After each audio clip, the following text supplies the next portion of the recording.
You're tuning into Ready, Set, Reset, where our goal is to help listeners reset their outlook by providing a closer look into behavioral and mental health in our youth. We visit with a range of professionals across the field to get their input and insight on what's really going on. Our first series kicks off with the Student Mental Health Chronicles, which features school counselors from across Texas, from public to private. This podcast is for educational and motivational purposes only and is not a substitute for professional training or personal therapy.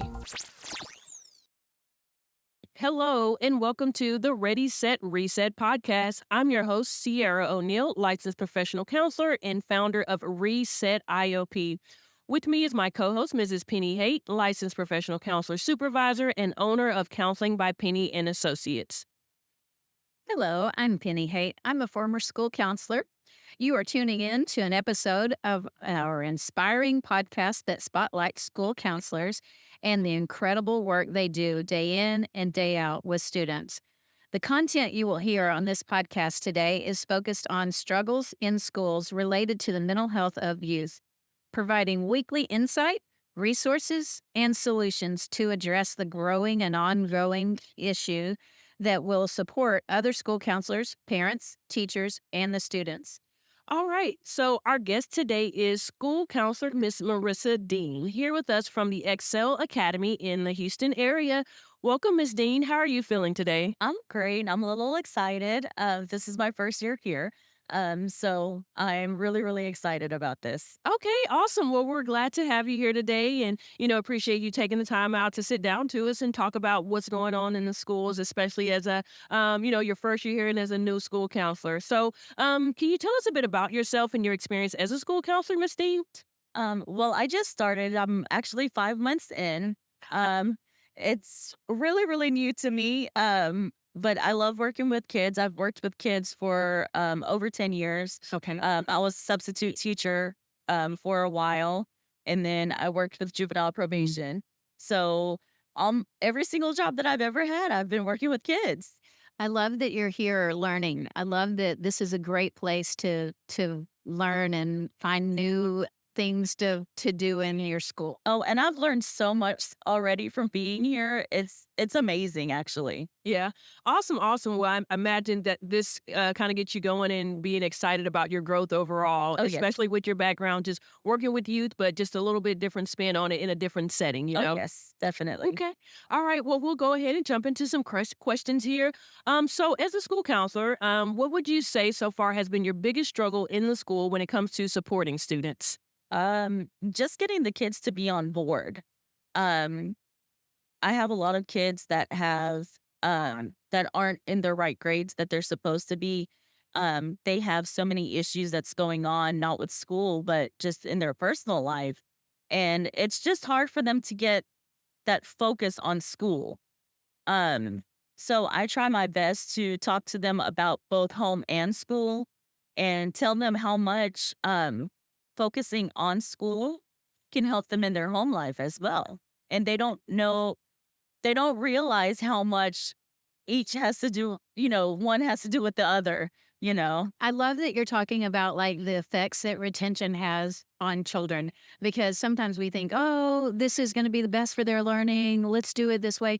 And I don't think enough attention is on the social and emotional piece of that for kids. Oh, it's definitely not. It's definitely not. Yeah, I love that you know that and you're aware of that.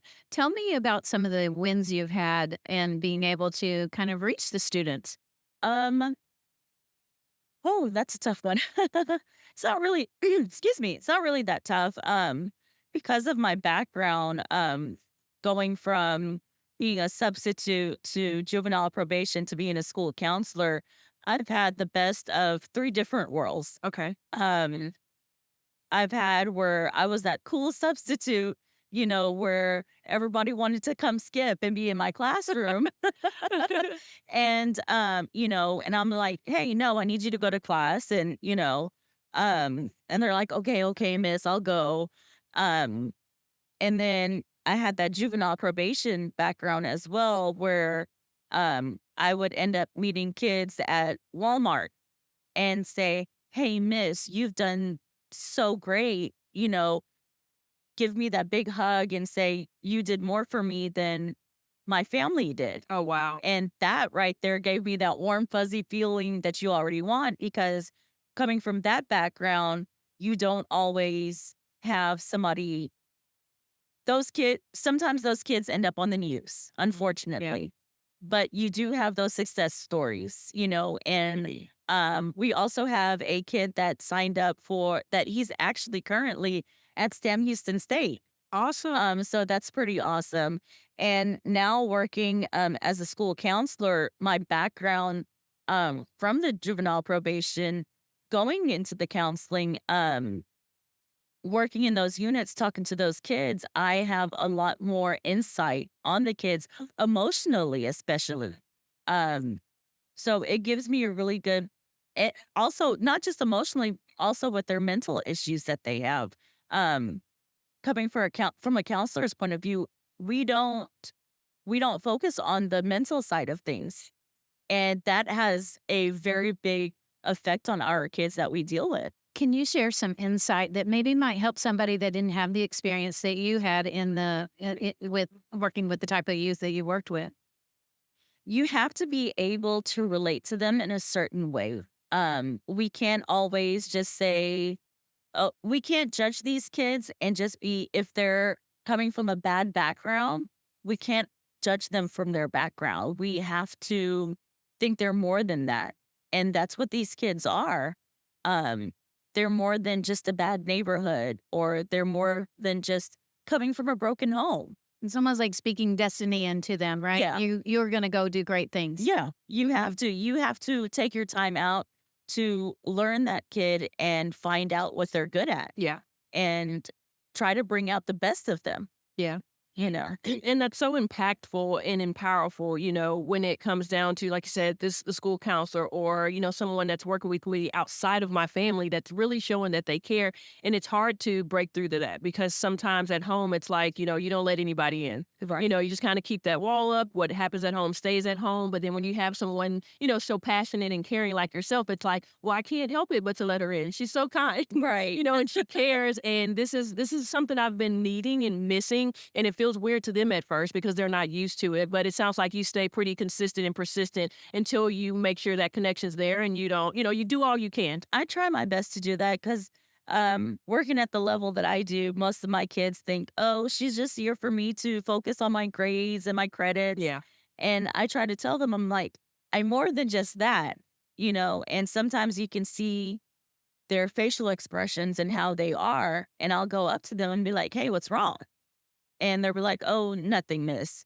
And I'm like, no, something is wrong with you. And then I'll pull them out and be like, hey, it's just me and you. Because, when they're around their peers, they don't want to talk to anybody. Yeah. They don't want to say what's going on.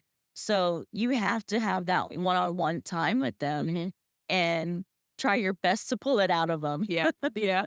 So, that answer right there, what you ended with, that kind of leads into our next question, just kind of in regard to the common mental health challenges you've observed in students, and, how do you address them? So I know, like you said, you have that difficulty reaching some of them, but, how do you address things further when you see those mental health challenges? You have to, a big part of it is that you have to get to know your students. You really, really do. I know all of us work in different environments, where we can come from a small school district or a larger one.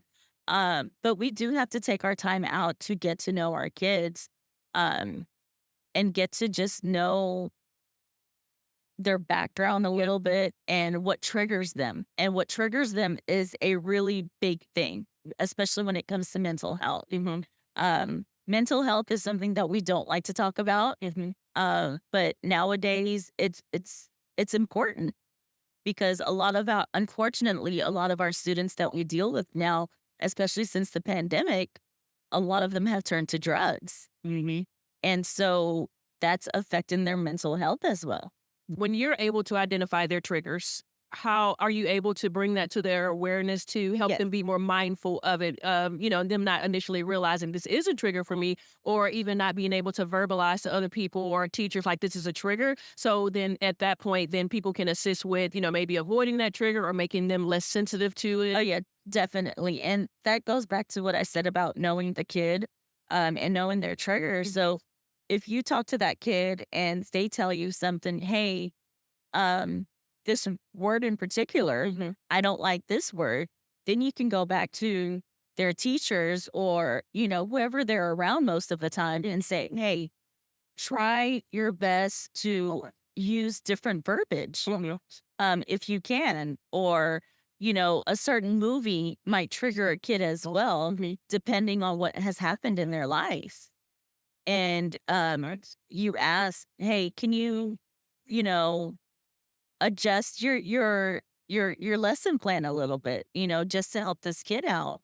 Um, because you never know what a kid is capable of, Yeah.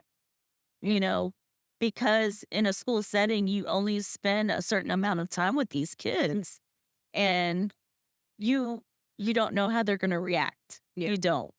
So mental health is a big thing and just knowing our kids and how they're gonna react.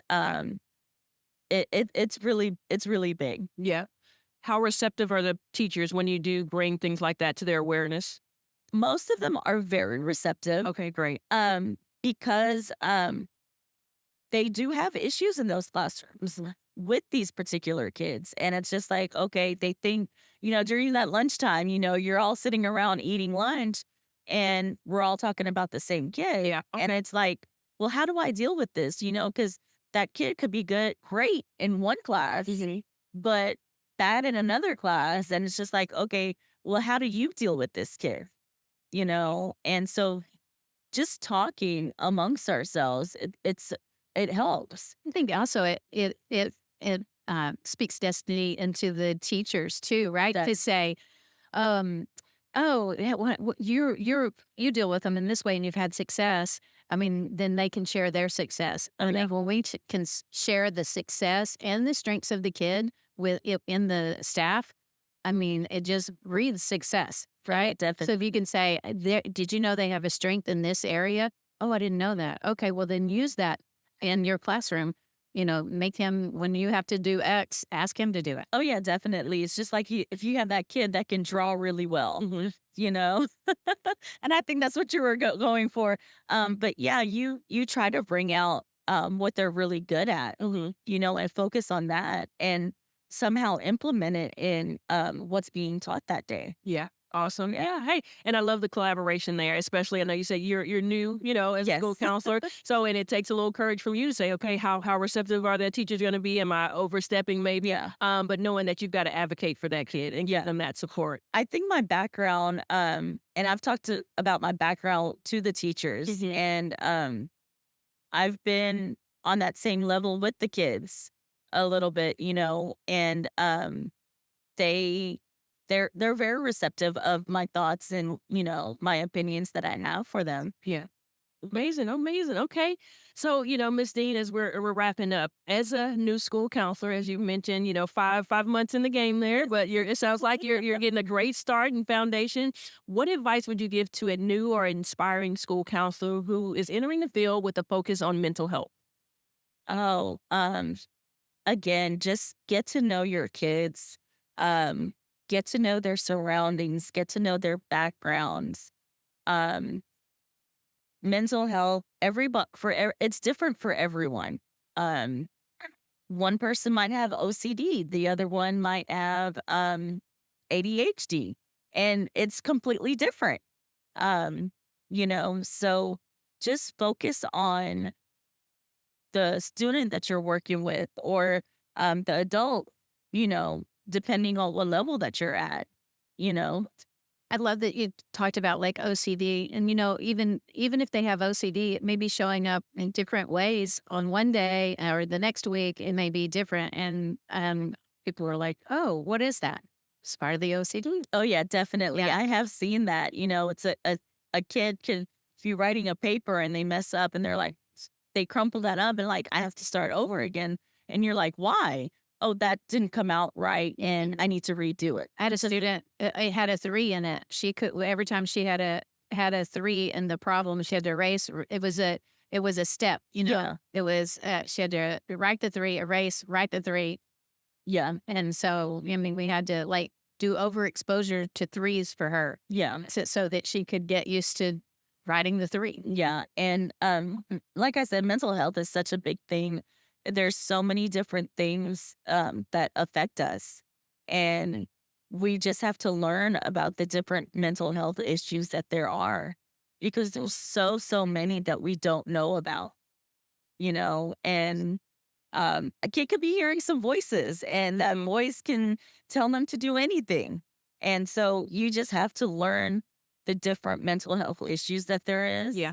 and put that with that kid Yeah. or that adult, whoever that we're working with, Right. And it sounds like it speaks to even further, like you said, while you're here, this weekend to continue to learn and yeah. grow and understand, the different elements and different signs and symptoms and things to look out for, because it's going to display different in all kids. Oh, yeah, definitely. I mean, from us growing up, it was Yeah. that we didn't know anything about mental health, Yeah. and now it's such a big thing.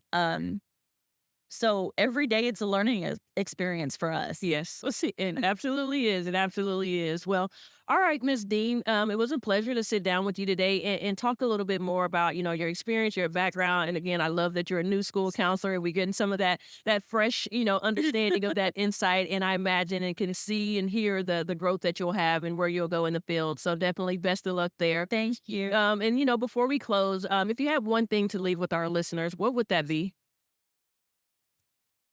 Care for your kids.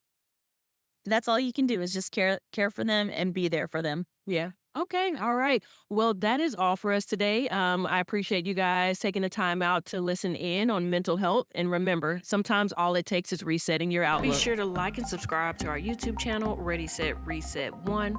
Follow us on Instagram at ready_set_reset1 for mental health tips, laughs, and motivation. And if you know a student or have a child in the Fort Worth area that could use some additional support, visit our website at sunflowersigma.com to see if Reset IOP is right for them. You will find the resources discussed in today's podcast in the description area.